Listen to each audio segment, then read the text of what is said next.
Challenge challenge আলহামদুলিল্লাহ মাশাআল্লাহ আল্লাহু আকবার মাশাআল্লাহ মাশাআল্লাহ মধু হইব মধু মধু মধু এইসব মালার নাম রাখছি মধু মধু বরিশালের মধু কারণ বাজার ঢাকা শিল্প এলাকায় আছে মধু মধু এই যে মধু ওই কিরে ওই কিরে। আসসালামু আলাইকুম সবাইকে, আশা করি সকলে অনেক ভালো আছেন। তো আজকে আমি মেক করতেছি হচ্ছে পুডিং।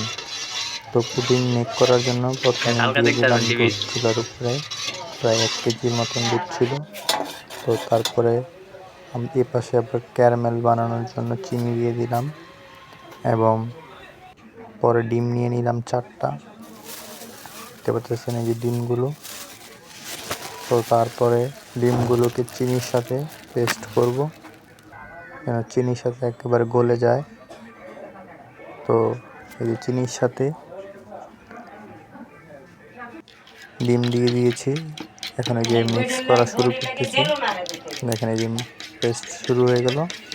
তো এটা একেবারে ভালোভাবে গলায় নিতে হবে যেন চিনিগুলো ডিমের সাথে একবারে মিশে যায়।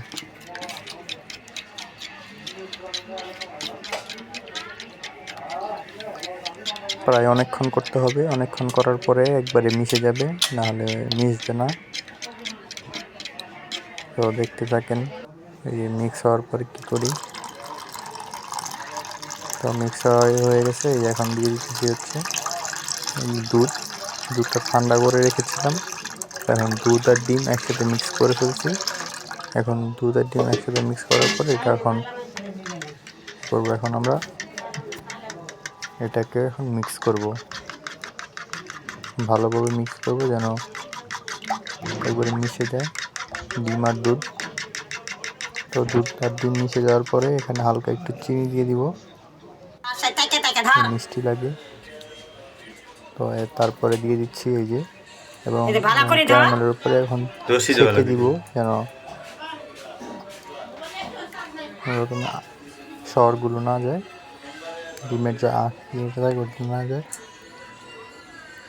তো দেখতে থাকেন এই ঢালা হচ্ছে। কি দিছ সে মধ্যে এত ঘন হয়েছে যে ডিম?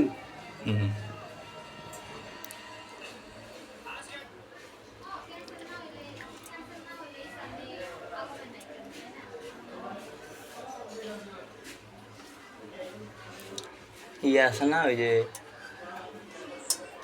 কাদা ইয়ে রইতে ভাত তরকারিটা হতে দেওয়া তুমি আগে দেওয়া এটা এটা কি করবি?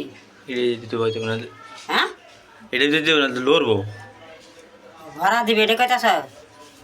বরং সিল দিয়ে দে তেতে হয়। ভরা না,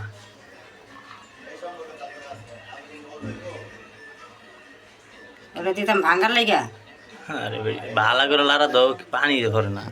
দেখেন প্রায় ঢালা প্রায় শেষের দিকে, কি সুন্দর মিক্স খালা হয়ে দিয়ে গেছে দে ঢালার তো দুধ এবং ডিম। দেও ঢালো আবার। তো এখন দুধ এবং ডিম মিক্স করার পরে এটাকে আমরা দিব হলো বয়েল পানির ভিতরে বসায় দিব বয়েল করতে। তো বয়েল করার সময় তো এখন দেখেন এই যে আমরা বয়েলের পরে উঠে ফেলছি। এখন এই যে হয়ে গেছে, হয়ে যাওয়ার পরে যে ফ্রিজে রেখে দিয়েছিলাম প্রায় 1 ঘন্টার মতন। তো রাখার পরে যে কাটতেছি, দেখেন কত সুন্দর পুডিংটা জমে গেছে।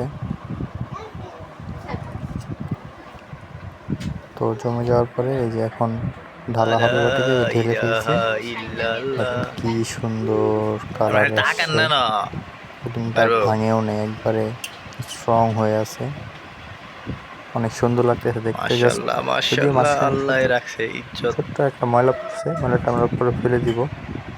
অনেক সুন্দর হয়েছে, মাশাআল্লাহ, ধন্যবাদ।